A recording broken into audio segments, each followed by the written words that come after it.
भगवान की जय। श्री सीताराम सरकार की जय। श्री राधारमण लाल की जय। श्री गौरी शंकर महादेव की जय। सभी दर्शकों और भक्तों को कोटि कोटि प्रणाम।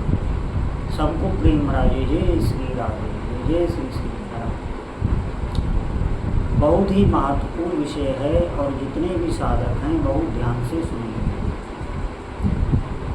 देखिए, हमारे धर्म शास्त्रों में जो भी चिंतन दिया गया है वो आपको पूरे विश्व में कहीं भी नहीं मिलेगा। आप समझिए, शरीर छूटने के बाद जीवात्मा जैसे जैसे जहाँ जहाँ जाती है वो सब अपने सनातन वैदिक हिंदू धर्म में ही है और ठीक वैसा ही है। जैसे आप ध्यान दें, ये जब स्थूल शरीर छूटता है तो मन और इंद्रियां, जो इंद्रियों के संस्कार मन में जमा है वो मन, ये वही रहता है अनंत काल से। जो आपका अभी मन है, ये मन आपका पूर्व में भी जितने शरीर हुए हैं उनमें यही मन रहा।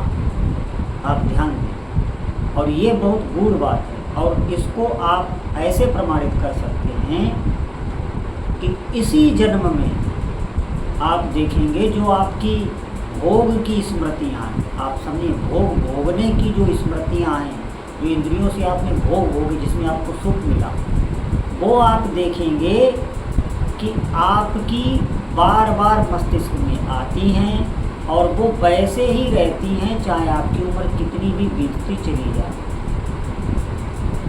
क्यों? क्योंकि वो मन में है, सुरक्षित है।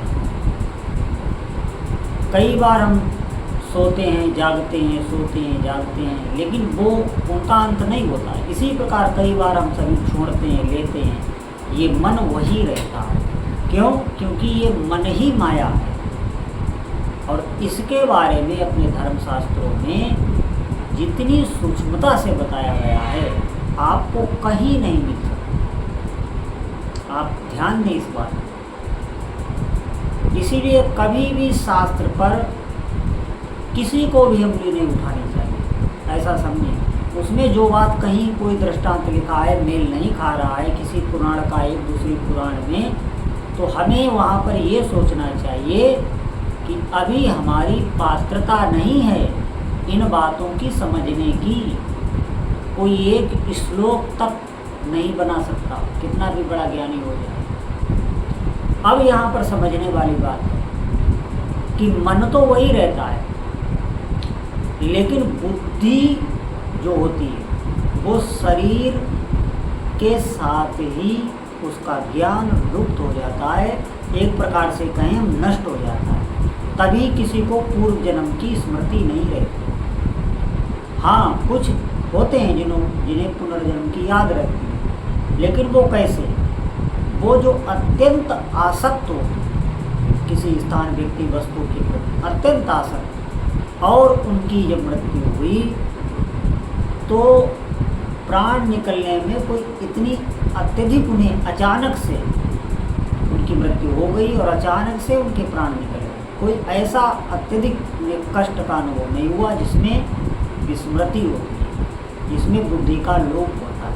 जैसे आप समझेंगे किसी को गहरा सदमा जब लग जाए तो आप देखेंगे उसकी जो बुद्धि है, जो याददाश्त थी, वो सब उसकी चली जाती है। वो बिल्कुल सोच विचारहीन हो जाता है, एक तरीके से कहीं मृत हो जाता है। आप देखेंगे ये तो एक प्रायोगिक बात है, प्रामाणिक बात है। ऐसे ही इसीलिए किसी को पुनर्जन्म का ज्ञान नहीं रहता। और दूसरी बात, वर्तमान में भी जो बुद्धि है वो भी माया त्रिगुण के भीतर आती है, सतोगुण, रजोगुण और तमोगुण। तो इनके चक्र के प्रभाव से वो पिछला सब विस्मृत होता चला जाता है। जैसे इसी जीवन में आपको अपने बचपन की कोई बातें याद नहीं होंगी। आप ध्यान दें, कोई बात नहीं। आप गर्भ में कैसे थे, जिस दिन आप पैदा हुए उस दिन भी तो आप थे, आपका शरीर भले छोटा हो, लेकिन आपको याद होना चाहिए था, नहीं याद है। उससे बचपन में आप कैसे खेलते थे, कैसे चलते थे, कैसे आप फील करते थे हर वस्तु को, कैसे अनुभव करते थे, कुछ भी आपको ज्ञात नहीं है। अभी आपको कुछ ही दिन पहले का कुछ भी ज्ञात नहीं होगा। आप ध्यान दें, सब एक तरीके से भूलता चला जाता है व्यक्ति। लेकिन संस्कार मन में, चित्त में अज्ञात, जिसे अवचेतन मन कहते हैं, उसमें भोगों के संस्कार आपके रहेंगे ही, आसक्ति रहेगी ही, वो नहीं जाती और वही बार बार जन्म कराती है। ये सिद्धांत हमारे सनातन धर्म का ही है, पुनर्जन्म का, और आपको कहीं नहीं मिलेगा। आप समझें, आप देखें कि सनातन धर्म में ही ऐसा है कि प्रकृति ने आपसे कुछ नहीं छुपाया। देखें तो आप रोज ही मृत्यु में जा रहे हैं। जो गाढ़ सुसुप्ति होती है वो मृत्यु की ही दशा होती है। क्यों?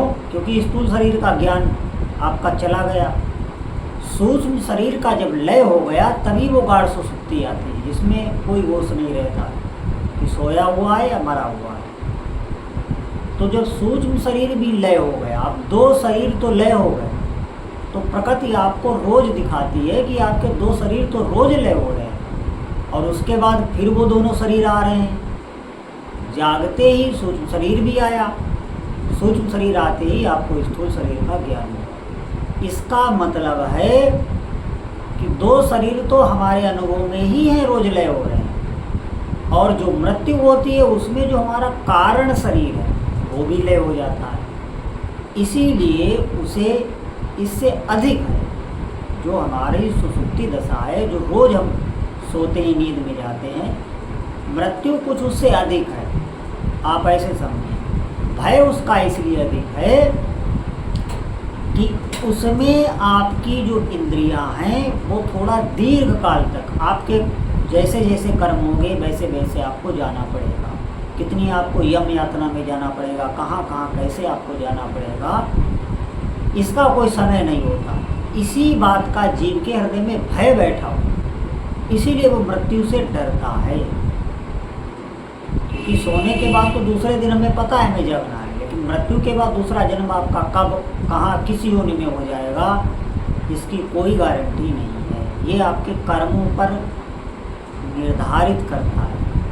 इसीलिए ही ये जीव को मृत्यु का भय होता है, और ये भय भी चला जाता है अगर वो भजन करे। भजन से क्या होता है, जो सूक्ष्म शरीर है वो पवित्र होने लगता है। जब सूक्ष्म शरीर पवित्र होने लगता है तो जो सूक्ष्म शरीर ही में भटकाए हुए, आप देखेंगे मन ही आपको भटकाए है। भगवान से अगर दूर करने वाला कोई है या आपको दुखी करने वाला कोई है तो ये मन ही है, मात्र केवल एक मन है। और यही जब पवित्र हो जाता है, जब पवित्र हो जाता है तो ये एकाग्र होने लगता है।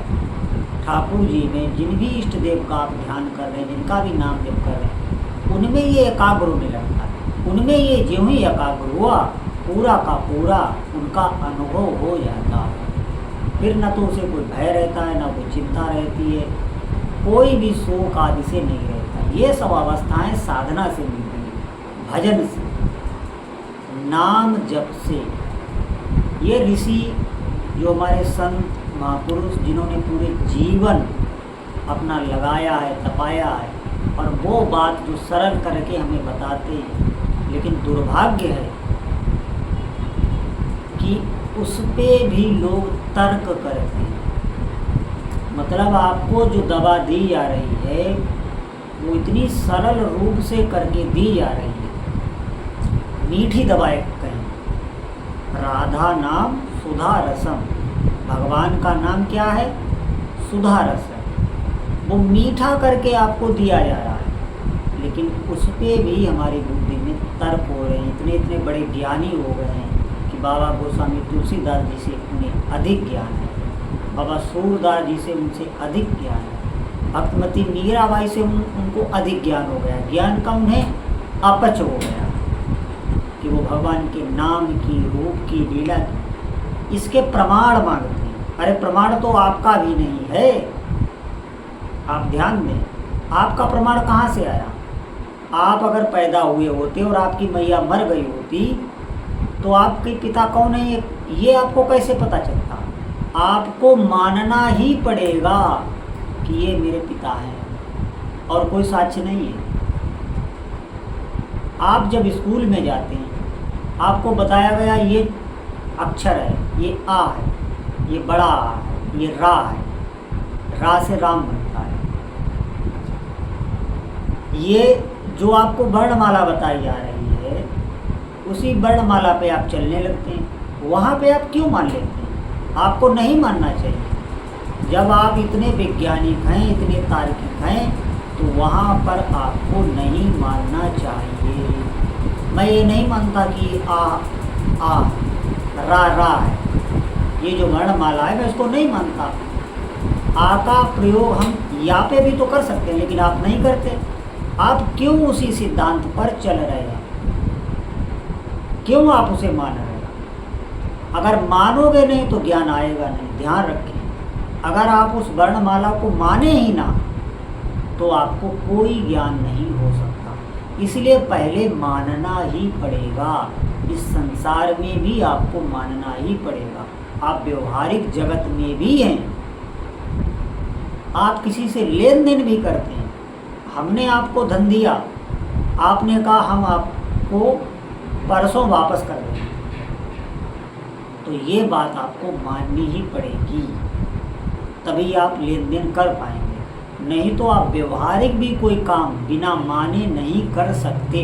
लेकिन इन मूर्खों को कौन समझाए? हम तो यही हाथ जोड़कर आप सबसे प्रार्थना करते हैं कि अधिक से अधिक भजन कीजिए। आप सच मानिए, अधिक से अधिक भजन कीजिए, जिससे हमारी बुद्धि में श्रद्धा उत्पन्न हो। जब श्रद्धा आपके पास होगी तो श्रद्धा से ही ज्ञान उपजता है।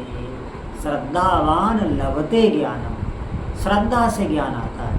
ज्ञान ये कोई बाजार की वस्तु नहीं है जो सबको मिल जाए। आप समझें, कुछ नहीं जानते थे, ना पढ़े ना लिखे, और मरा मरा कहकर ब्रह्मज्ञानी हो गए। आप समझे, भगवान के आने से पहले ही रामायण की रचना कर दी। तो ये बातें भजन से बनती हैं। भजन जब जितना आप अधिक करोगे उतनी ही आपकी श्रद्धा बढ़ेगी। आप देखना, आपकी शास्त्रों में श्रद्धा बढ़ने लगेगी, आपकी संतों की बातों में, उनके विचारों पर श्रद्धा बढ़ने लगेगी। क्यों? क्योंकि आपका हृदय से कनेक्शन होने लगा है, और हृदय जो है वो सही और शुद्ध बात पकड़ता है, वो बनावटी बात नहीं पकड़ता, मनमानी बात, मनमाना ज्ञान नहीं पकड़ता। वो हृदय शास्त्रों से जुड़ा हुआ है। क्यों? भगवान से जुड़ा हुआ है। शास्त्र भगवान के बनाए हुए हैं, भगवान ही अपना मार्ग बता सकते हैं, दूसरा कोई बता भी नहीं सकता। और भगवान गीता में बार बार कहते हैं शास्त्र प्रमाण है, शास्त्र प्रमाण है। हजारों बार उन्होंने कहा है, आप गीता पढ़ लेना। शास्त्र को प्रमाण बता रहे हैं, अपने होने में भी शास्त्र को प्रमाण बता रहे हैं। आप समझें, तो वो क्योंकि वो भगवत वाणी ही है, शास्त्र जो है वो भगवत वाणी है। तो हमें क्या करना है? भगवान की बातों पर श्रद्धा रखनी है। वही अपने बारे में बता सकते हैं, उन्होंने ही ये अपना रास्ता बताया है। भगवान से भगवान का नाम बड़ा है, ये भगवान ही कह रहे हैं। उसी से आपके भीतर श्रद्धा आएगी। जब आपके भीतर श्रद्धा आएगी फिर आप भजन में लगने लगेंगे। निश्चित आपको कोई रोक नहीं सकता। श्रद्धा में दोष नहीं दिखता। अगर आपकी किसी भी संत में आप पर कृपा हो जाए भगवान की, अगर किसी संत में आपकी श्रद्धा हो जाए तो आप देखेंगे कि आपको उसमें दोष नज़र आएगा ही नहीं। चाहे वो दोष दिखाएं आपको, फिर भी आप श्रद्धा नहीं करेंगे। आपको दोष नहीं दिख ही नहीं सकता अगर आपकी श्रद्धा। संसार में भी आपका किसी से प्रेम हो जाए, शारीरिक प्रेम मैं बता रहा हूँ, उसमें भी आप देखेंगे कि आपको किसी से प्रेम हो जाए तो आपको उसमें दोष दिख ही नहीं सकते।